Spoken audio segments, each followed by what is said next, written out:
बिस्मिल्लाहिर्रहमानिर्रहीम। अस्सलाम वालेकुम नाज़रीन, मैं हूँ शेख अबरार सईद। नाज़रीन, आज मैं एक तुर्क मुसलमान का आंखों देखा एक वाक़या आपकी खिदमत में गोशगुजार करना चाह रहा हूँ। मकसद इसका सिर्फ़ और सिर्फ आपका और अपना ईमान ताज़ा करना है।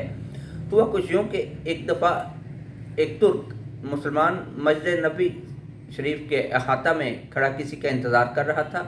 उनका कहना है कि मैं इंतज़ार कर रहा था कि इसी असना में मेरे करीब ही 4 सऊदी पुलिस के शुरते यानी 4 सिपाही आके खड़े हो गए। वो भी किसी का इंतज़ार करने लगे। फिर दूर से एक नौजवान नमूदार हुआ और पुलिस वालों ने उसकी तरफ दौड़ लगा दी और आनन फानन उसे जाके दबोच लिया और उसके दोनों हाथ बांध दिए। वो लड़का दुहाई देने लगा, चीखने लगा और आहुजारी पे उतर आया और वो कहता जाता कि खुदा के लिए मुझे छोड़ दो, खुदा के लिए मुझे छोड़ दो, मैं कोई चोर नहीं हूँ, मैंने कभी भीख नहीं मांगी, मैंने कभी किसी को तंग नहीं किया, खुदा के लिए मुझे यहीं रहने दो और मुझे छोड़ दो।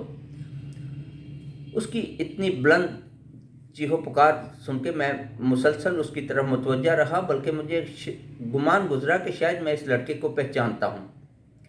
थोड़ा करीब जाकर मैंने देखा तो यकीनी तौर पर मैं उसे पहचानता था। दरअसल ये 35-36 साल अल्बानिया का रहने वाला नौजवान था जो अक्सर व बेशतर मुझे दरबार रिसालत सल्लल्लाहु अलैहि वसल्लम में आहुजारी करता नजर आता था। मैंने पुलिस वालों से पूछा कि क्या वजह है, आप इसे क्यों पकड़ रहे हो, इसने क्या जुर्म किया है। पहले तो पुलिस वालों ने मुझे धत्कारा और बोला कि ओ तुर्के, तुम खामखा में इस मामले में मुदाखलत नहीं करो, अपने काम से काम रखो और जाओ यहाँ से। लेकिन उस लड़के की आहुजारी बढ़ती जा रही थी। वो मुसलसल ज़ोर ज़ोर से चिल्ला रहा था और काफ़ी सारे दूसरे लोग भी वहाँ जमा हो गए थे। तो मैंने दोबारा जुर्त करके हिम्मत करके पुलिस वालों से पूछा कि आखिर इसका गुनाह क्या है, क्या किया है इसने।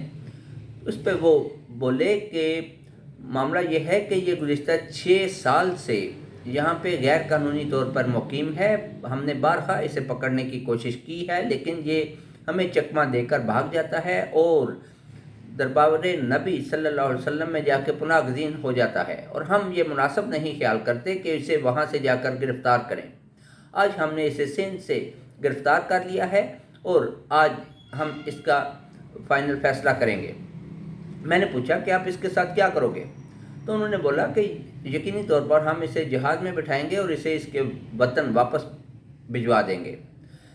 इस दौरान वो लड़का मुसलसल हाथ पांव मारता रहा, ज़ोर ज़ोर से चिल्लाता रहा और पुलिस वालों के तरले मिन्नतें करता रहा कि मुझे छोड़ दो, खुदा के लिए मुझे छोड़ दो, मैंने कभी किसी को तंग नहीं किया, मैंने कभी किसी से भीख नहीं मांगी, मैंने कभी कोई चोरी नहीं की, तो फिर आप लोगों को क्या परेशानी है मेरे यहाँ रह जाने में।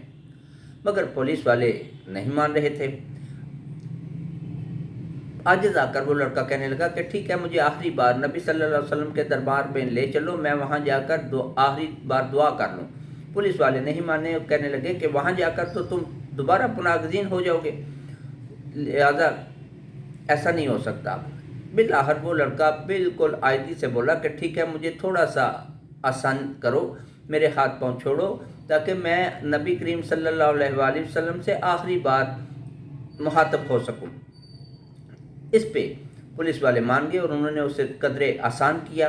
तो वो लड़का गुम्दे हिजरा की तरफ मुंह करके रोते रोते उसने हाथ उठाए और कहने लगा, या रसूल अल्लाह सल्लल्लाहु अलैहि वसल्लम, क्या हमारे दरमियान ये इत्तफाक नहीं हुआ था? क्या मैंने आपके लिए अपने माँ बाप को नहीं छोड़ा? क्या मैंने अपनी दुकान बंद करके अपना घर बार नहीं छोड़ा और ये अहद करके यहाँ नहीं आया था कि आपकी ज्वारे रहमत में यहीं रहूँगा? लेकिन ये मुझे ऐसा करने से रोक रहे हैं। या रसूलल्लाह सल्लल्लाहु अलैहि वसल्लम, आप मुदाखलत क्यों नहीं करते? या रसूल, आप मुदाखलत क्यों नहीं करते? या रसूल, आप मुदाखलत क्यों नहीं करते? वो लड़का ये दुहाई देता जा रहा था कि इसी समय उसका जिस्म ढीला पड़ना शुरू हो गया। पुलिस वालों ने उसे ज़रा सा और इजी किया और वो धड़ाम से नीचे जा गिरा। एक पुलिस वाले ने उसे ठोकर लगाई पाँव से और कहा कि अब इस तरह के हरबों से काम नहीं चलेगा, ये ड्रामेबाजी नहीं चलेगी। लेकिन उस लड़के के जिस्म में कोई हरकत महसूस ना हुई। तो दूसरे पुलिस वाले ने बोला कि देखो यार, ये कहीं मारी ना गया हो। थोड़ी देर की उसे देखने भालने के बाद میں نے بھی پولیس والوں سے کہا کہ حماموں سے پانی لاؤ اور اسے پانی پلاؤ، اس کی طبیعت خراب ہو چکی ہے۔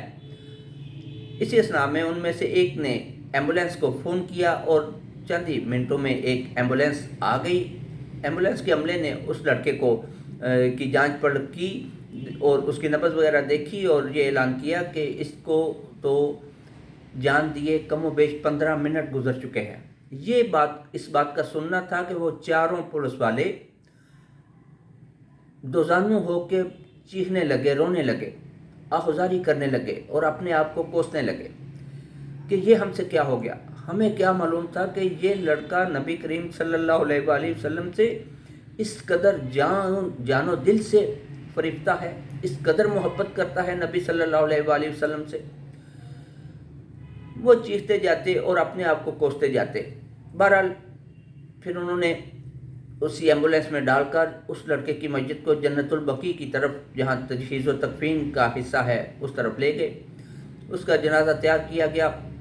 جب قبرستان کی جانب جانے لگے تو انہیں چاروں پولیس والوں نے اس لڑکے کی میت کو اٹھا رکھا تھا۔ میں نزدیک گیا تاکہ میں بھی کندھا دے سکوں تو انہوں نے مجھے سختی سے منع کر دیا۔ کہنے لگے کہ ہم سے پہلے ہی بہت بڑا گناہ ہو چکا ہے، اب ہم اس کے کسی کام کو کوئی دوسرے کسی کو ہاتھ نہیں لگانے دیں گے۔ شاید اسی طرح آخرت میں ہمارے عذاب میں کچھ کمی ہو سکے، ہم نے بہت بڑا گناہ کیا ہے۔ وہ اس لڑکے کی میت کو لے گئے، ہم بھی جنازے میں گئے۔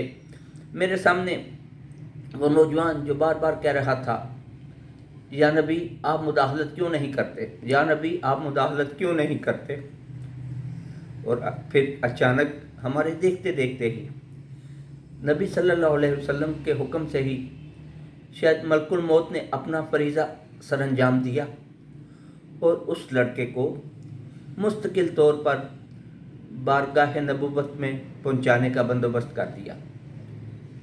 ناظرین، یہ واقعہ آپ کے ساتھ شیئر کرنے کا مقصد صرف اور صرف اپنے اور آپ کے ایمان کو تازہ کرنا تھا۔ دعا ہے کہ آپ کے تمام مسائل نبی کریم صلی اللہ علیہ وسلم کی سفارش سے آپ کی زندگی میں آسانیاں پیدا ہوں، اور درخواست ہے کہ آپ زیادہ سے زیادہ درود نبی کریم صلی اللہ علیہ وسلم کو پہنچاتے رہا کریں۔ شاید یہی ہم آخرت میں ہمارے لیے آسانیوں کا باعث بنے اور ہماری نجات کا باعث بھی بن جائے۔ اجازت دیجیے، اللہ حافظ۔